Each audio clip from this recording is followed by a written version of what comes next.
como o comitê decide, a partir de deliberações que são pré-formuladas pelas câmaras técnicas,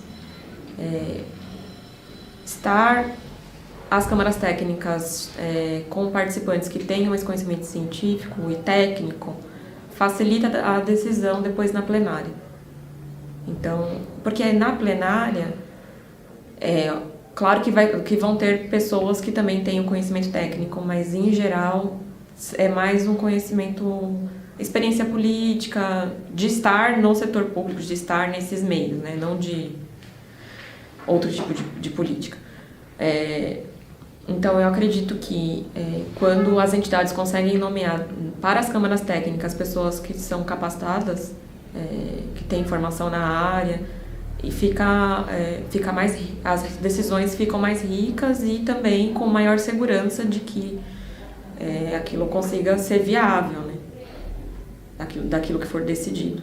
Agora, né, nós tivemos recentemente esse plano da bacia do Tietê, essa revisão recentemente aprovada. E, digamos, o conhecimento técnico científico que essa revisão se utilizou foi bastante amplo, né?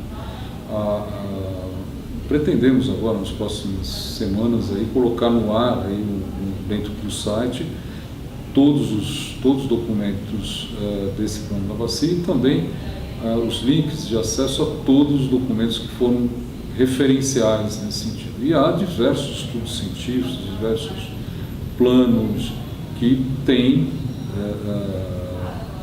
fundamentação científica que deram alicerce a esse plano da bacia. As informações chegam muito rápidas em todos os lugares. E isso é bom, por um lado, porque você começa a ser... a ter mais conhecimento do mundo como um todo, mas também começa a ser mais cuidadoso com as coisas. É bom.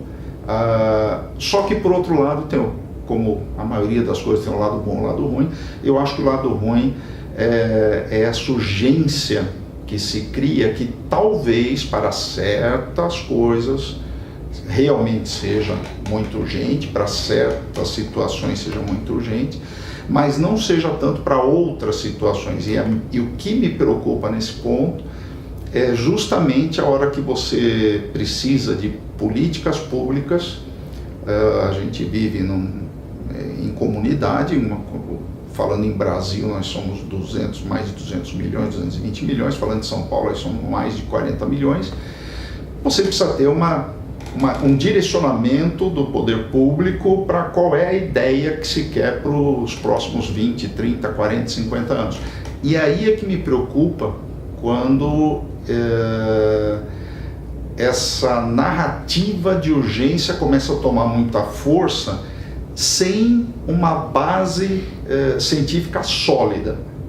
E sem o conhecimento científico a gente não consegue evoluir na experiência prática e vice-versa. Muita coisa na prática se mostra diferente da experiência no setor acadêmico.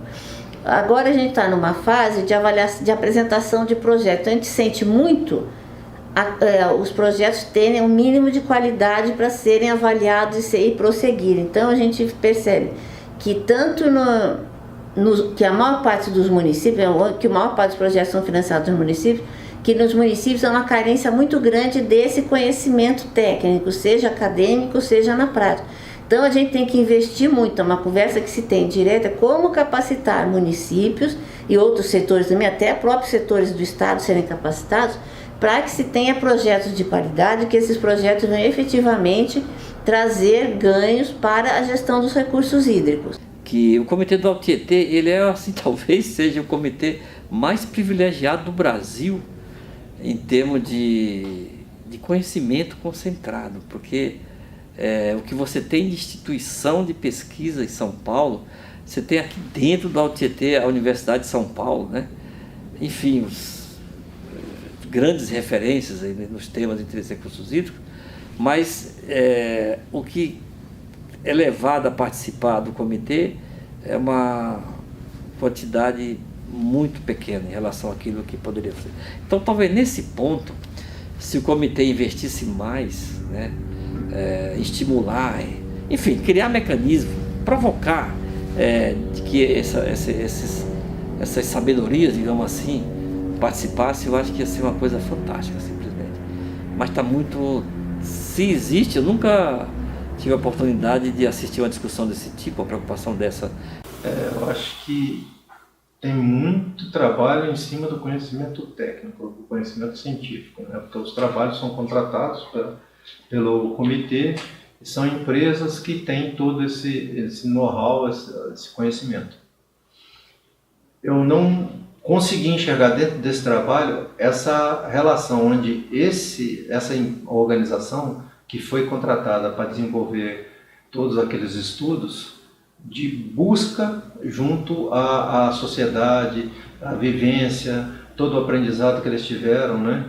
Porque eu gosto disso. Existe um conhecimento que está implícito em cada pessoa e que muitas vezes ela não consegue botar isso num papel.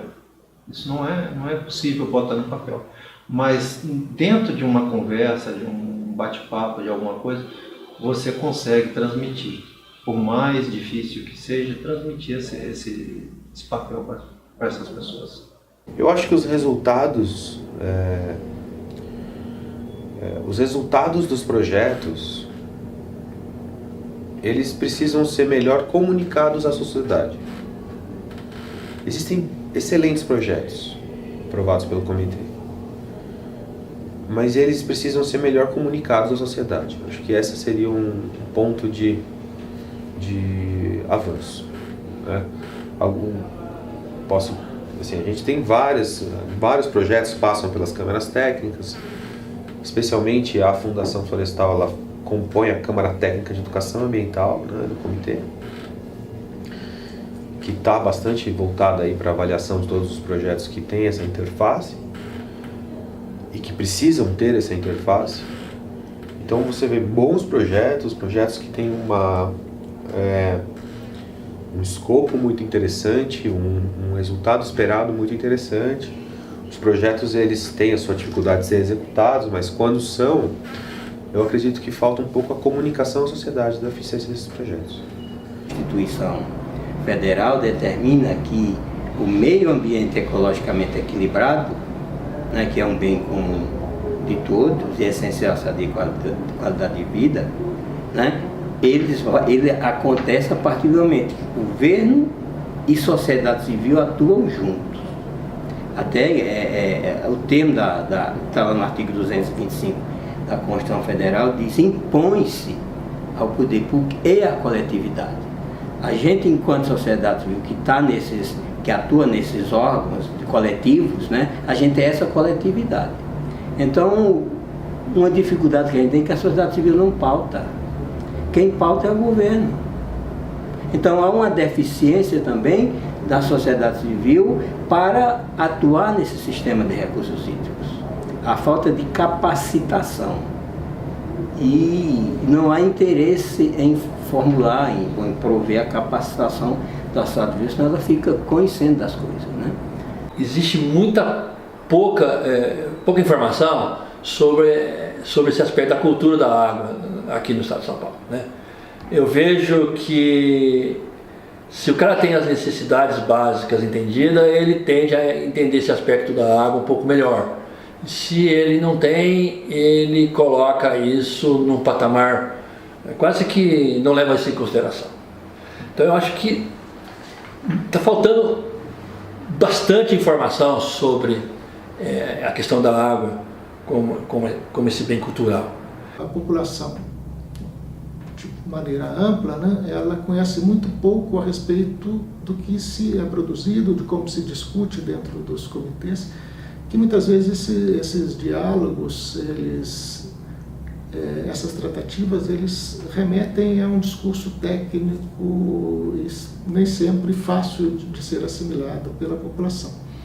Mas há mecanismos, né, de comunicação que merecem, eu acho que, ser mais explorados no sentido de levar, de fato, a quem não é militante, a quem não está trabalhando no dia a dia com a questão dos recursos hídricos, para que esses assuntos, que muitas vezes são bastante áridos, né, eles possam ser colocados no dia a dia da população em geral. Principalmente a população que vive na região de mananciais e regiões mais críticas, mais sensíveis. Então eu acho que isso ainda está para ser construído de uma maneira mais efetiva.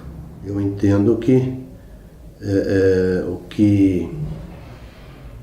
o que digamos, estaria faltando, né, o que seria necessário, isso não creio que seja só no setor recursos hídricos, mas qualquer outro setor, realmente é o conhecimento, é o disciplinamento, mostrar o que existe e mostrar para que serve. Porque muitas vezes, tanto a legislação ambiental como a legislação de recursos hídricos, ela fica restrita, o conhecimento, àquele grupo que trabalha naquele setor, né? Ambiental talvez até um pouco mais seja conhecido, até por conta das implicações que tem, né, principalmente com o setor produtivo.